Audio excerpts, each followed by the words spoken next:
In today's busy society where everyone is hustling and bustling about, it can be very challenging to carve time that is entirely just for you. However, the value or the importance of having that time for yourself cannot be emphasized enough. So in your relationship, having me time, having your individual time can help to make your relationship even stronger and can lead to more fulfilling experiences together as a couple.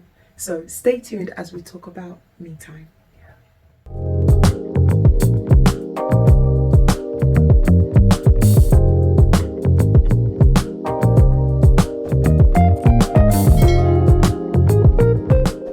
Hello and welcome back to our channel. So we continue with our amazing series on how to make your relationship work.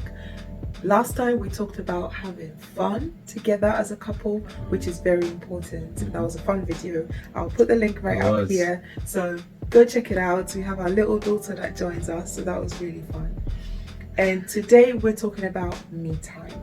All right, so we'll start with, why is it important? Why is me time important? Me time is important for several reasons. Do you remember the time when maybe as a single person you did things your way? You traveled, you read books, you took part in activities, you went skating, you went to watch football matches, you went to see friends, you went out to the pub and stuff like that. All those experiences, added to you and in some ways contributed to what your partner saw that attracted her to you or attracted him to you, as the case may be.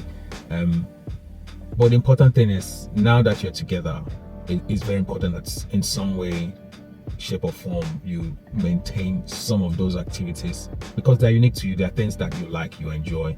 And when you do them, it gives you a chance to share experiences with your partner, because if you guys are always together, you're doing things together, you're everywhere together, you wake up together, you go to sleep together. In some ways it's good, but you have nothing else to share, different from what you're doing together. So those experiences you have outside those relationships gives an opportunity for you guys to share experiences, share books you've read, share stories that your friends have, told you, or certain information that your friends have shared with you, because even those information as well may have been given to you, whilst your partner was not there, and if she or he was there, that information may not have reached you. So it's an opportunity to get something, different from what you guys have, to share together. Me time as well also gives you a chance to reflect, to think, because we live in a very, very busy society now. It gets very, very busy. You need time to reflect and synthesize what's going on around you and in your mind as well.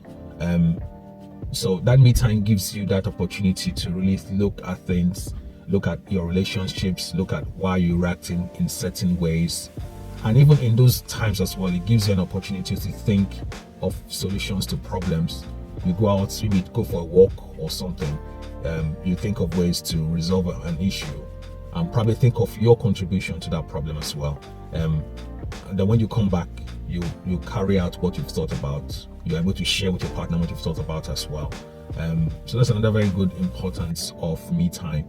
And there's a saying, and it goes something like this: absence makes the heart grow fonder. So each time you're away from your partner, it gives you an opportunity to really think about them, appreciate them for what they are, their impact in your life. You see different things, you get a chance to see different other relationships, and then you compare that to what you have, and it gives you an opportunity to really appreciate what you have. So me time, it's actually very positive. It will give you an opportunity to really balance your emotions and really understand yourself, better. So another important factor why me time is important is you don't want to end up stagnant as a couple in terms of your growth, in terms of your knowledge and things like that. So just as Paul has mentioned, you learn new things as you go out, and then you bring those new things together as a couple. Yeah. So it is important to have that me time. Go out and experience things on your own. Continue to, build yourself as a person individually, and then bring that into the partnership, and learn as a union as well. Yeah. So holding on to your individuality can be challenging in a relationship, and even more so if you're in a codependent relationship where one of you feels like you have less of a say in anything. If you find that you're feeling really guilty, or you're worried about your partner because you're having me time, or you're taking time out for yourself, or if you find that your partner is getting very angry, or resentful because you're taking time out for yourself to do other things, to engage in other activities outside of you as a couple, then it might be time for you to closely look at the relationship and reevaluate it, because it might be going into a state of unhealthy relationship. So what you could do is to actually sit down with your partner and speak to them. Try to explain to them that, look, if I take time out to maybe go out for a walk, or go do something I enjoy, or go out with friends, it doesn't take anything away from us as a partnership or from us in a relationship. Try and explain to them the benefits of having me time, your own time. It only brings you closer when you are together and you have new things to share together. But if you find that they are still not happy, there's some kind of power play going on, or there's some intense feelings because you're taking time out for yourself, then it might be worth reevaluating the whole relationship and possibly getting professional help just to resolve that, because it's so important that you don't lose your individuality. Me time should still respect we. And what this means is your me time is a time or a period where you reconnect with the things, or reconnect with the things that are important to you. It does not mean you are running away from issues or running away from your partner. It just means that you need to take some time away to look at yourself, reflect, think about the things going on around you, or even sometimes rest, or do the things that you enjoy as well. Me time should not be used as an escape from the things that are occurring at home in terms of issues, conflicts, or problems. That's not what me time is for. It's not to escape from those things.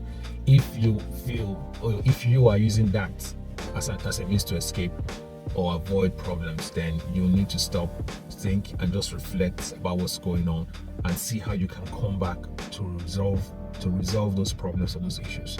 Because no matter what you do, if you feel, or if you use those times to run away, those problems will still be there waiting for you when you come back. So it's best you think of ways to try and resolve them, through other means. But the me time is, or should not be used as a means of escape. So how do you carve out that time for yourself? How do you make that time? Well, the first thing is to schedule it. Yeah, schedule it just like you schedule everything else that you do. Make sure that it has its own time that you've allocated for it, and just do it. Let it live in your calendar and let it carry the same weight as everything else that you put in your calendar as something to do. The challenge to this as well is when you have an exceptionally busy schedule, and the only way to conquer this is just to make that time out of no time at all. So schedule it just like MaryAnn said, just like you do your birthday parties, or you're going out for shopping or whatever. Have that time scheduled on your calendar, and take it when it comes. Do take it, and then you speak with your partner and agree and find ways to carve out mental and physical space to do the things that you need to do to take care of yourself. So we'll go through some examples of a few things that you could do as me time. So the obvious things are, for example, to take a walk or to go for a run on your own by yourself. You could also plan a date with your friends, or even plan a date night for yourself. You could tackle a hobby off your hobby list, or even tick off one of those things on your bucket list. And if you agree with your partner, you could take time out for a solo vacation. Of course, by agreeing with your partner, you're talking about finances and the timing as well of that. So you can go for a solo vacation. It can be local, it can be international as well, depending on the financial states or situation at home or what you agree. You could also treat yourself to a spa day, or you could go out and listen to live music somewhere. So that'd be nice if you're someone that enjoys music. You could go to a jazz club or something like that, and just by yourself and just listen. That's a nice date idea. Two of us. But you could also do it on your own. Yeah. Well, I'll do it on my own. No. Okay. Or you could go to a movie or visit a museum or a cultural event, by yourself. You can go on a hike, you can go on a long drive, you can go shopping, you can find time to perhaps catch up with a friend that you've not been in contact with for some time, or even just catch up with that TV series you've not been able to, just binge watch one and just catch up with that. You can meditate or even go like on a spiritual retreat. If you're someone that's religious or have a belief that you follow, that's something that we would consider doing. We should do. Or you could, just go on a spiritual retreat on your own. So these are all options and ideas. There's so many more out there that you could look into. Start with what interests you. What are your own interests, and go from there and see, what you can come up with and plan and schedule it. And just know that you're taking care of yourself, not at the expense of your partner, but to look after yourself so that you can give your best to your partner. Alright, so that's all from us today. We hope that you find value in that. Start scheduling that me time for yourself, alright, and start looking after yourself. And don't feel guilty about it. Yeah, that's right. So, next video, we're talking about how to resolve or manage conflict in a relationship, alright? So don't forget to hit that subscribe button so you don't miss that video, and we will see you next time. Yeah. Take care. Bye.